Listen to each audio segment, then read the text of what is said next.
Okay, good morning. We're going to start today with our first really new topic of the calculus course, and that is our introduction to limits of functions. I've uploaded this PDF, Introduction to Limits, and you're expected to complete this today. So we're going to go through example or this first part here, and to do this, I'm going to utilize Desmos Graphing Calculator online. So I'm going to leave this, and I'm going to start over here. So very easily, desmos.com, and this is the screen that will pop up, and you want to click on Graphing Calculator here. And here we go. And I'm logged in here as myself. You could probably log in under your student account. The beautiful thing about Desmos is that Desmos is very intuitive as to typing in equations. There's not a whole lot of formatting. If you try and do equations in something like Google Docs, it can be very time consuming. But Desmos is very easy. So we're going to go ahead and do this equation right here. G of x equals x to the fourth minus 1 divided by x minus 1. So we'll type that in just like that. G parenthesis of x equals, well, we'll put a parenthesis in here, x to the fourth minus 1, close our parenthesis, divided by x minus 1. And we always want to use parentheses to delineate the numerator of a fraction from the denominator. Over here you see this red, that is the graph, and we're not concerned with the graph of this function right now. If you hold this down on here, you can change the color, you can change it to dashed lines or dots, change it to whatever color you like. But for right now, the next thing we can do is we can just click on it once, and we can turn it off. So we don't see the graph any longer because we don't need the graph right now. The instructions to this now are to complete this table here, where you are going to plug in different x values, and these are some decimal values, which you know would take you some time to plug into this equation by hand, or even with a calculator, and get their associated y outputs. To do that, we're going to hit this plus button up here, and we're going to tell it we want to insert a table. And we're going to go ahead in here, and we should be able to edit this to say g of x1. So that whenever we plug in a value, hopefully it's going to spit out the exact value. And you just want to plug in 1.8 as our first value, and you can see it automatically because we have defined our function as g of x. As we're plugging in different x values, if we define this column as g of x, it's going to automatically plug that value into our equation and give us the output, which is very nice. It saves us an awful lot of time. If you wanted to do this in a TI-84 calculator, you could do it. You would need to go to your table settings and change your dependent variable from auto to ask. I'm sorry, your independent variable from auto to ask. And then when you went to your table, you could plug in numbers. So we're just going to go ahead and fill in the rest of this table. 1.85, 1.9, 1.99, 0.999. And what we're looking at here is we're looking at an x value that is getting larger. And if we look at it, it starts at 1.8, it goes up to 1.85, it goes to 1.9, 1.99, 1.999. The bottom line here is that this value here is getting closer and closer to an x value of 2. If we plug 2 in, we'd get 15. Okay?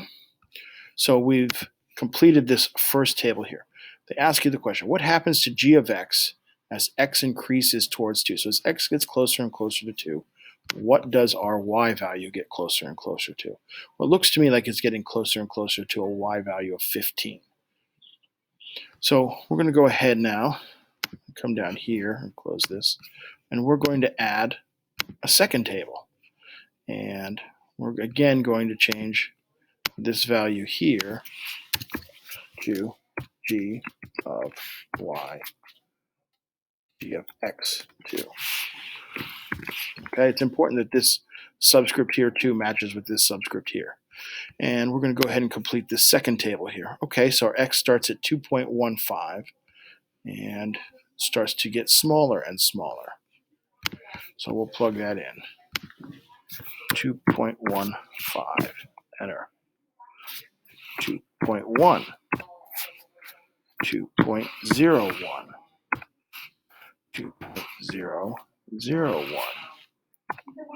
2.001, 2.0001. Okay, so what are we looking at now? Well, we're looking at an x value of 2 that is slightly, or 2.15, and we're decreasing, and now we're getting closer and closer again to this value of 2. And we look at our outputs, our y values, and we see that that is also getting closer and closer to a value of 15. So what we're looking at here is that as our x value approaches a value of 2 from the left, these are all smaller numbers than 2, we see that our y value gets closer to 15. Now we look from the other direction. We start above 2.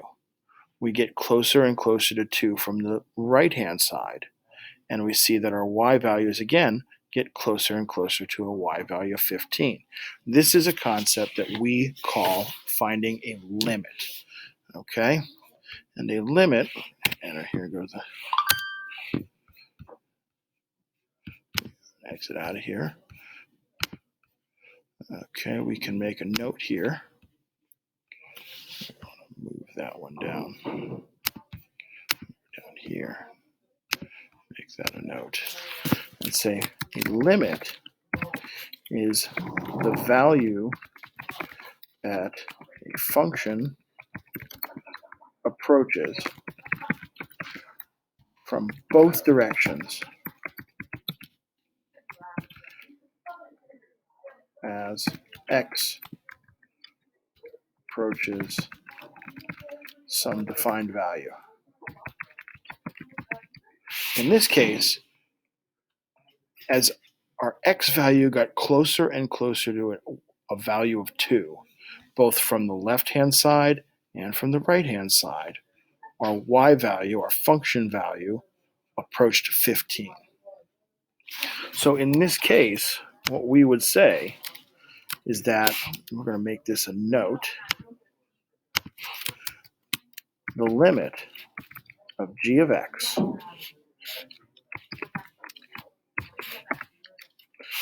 there should be some notation way to put this in better. Normally we would write underneath here. I think that'll work. Let's see, there should be a way for us to put this in.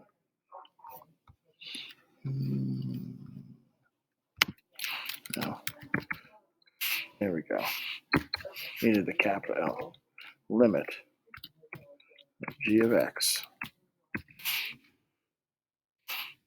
in our case, is equal to 15, and we should have a subscript under here that's not showing up or not giving us a chance. So the limit of our function, and we should have underneath it, and it's not giving me a chance to write it in here. We should, normally the notation would be to write a letter x with an arrow to the right, and in this case, the number 2. So as our x values approach 2, our function value approaches 15. So the limit of g of x as x approaches 2 is equal to 15.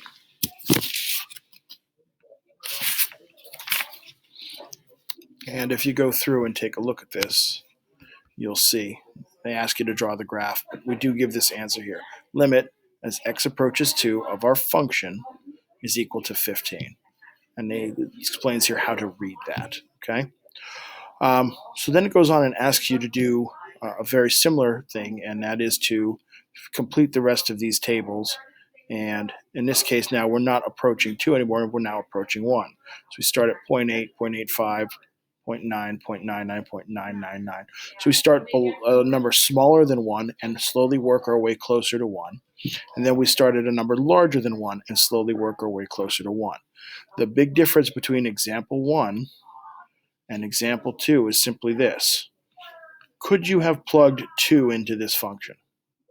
Could you have done 2 to the 4th power minus 1 and got an answer?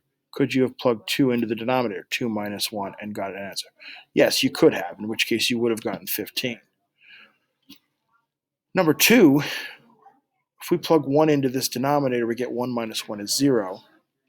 And we know that that is undefined. So it's an important point to note about limits is that even though the point itself, x equals 1, might not be able to be plugged into the function, you still might be able to get a solution for the limit. So go ahead and try number 2 on your own. Try the rest of the sheet. Again, most of these things are not real complicated to put into Desmos. It should make your life very easy. Some of them will be just trying to explain a limit from a graph, and then there's some practice problems at the end. So do your best. I'll post solutions later on today, and good luck. Thank you for listening.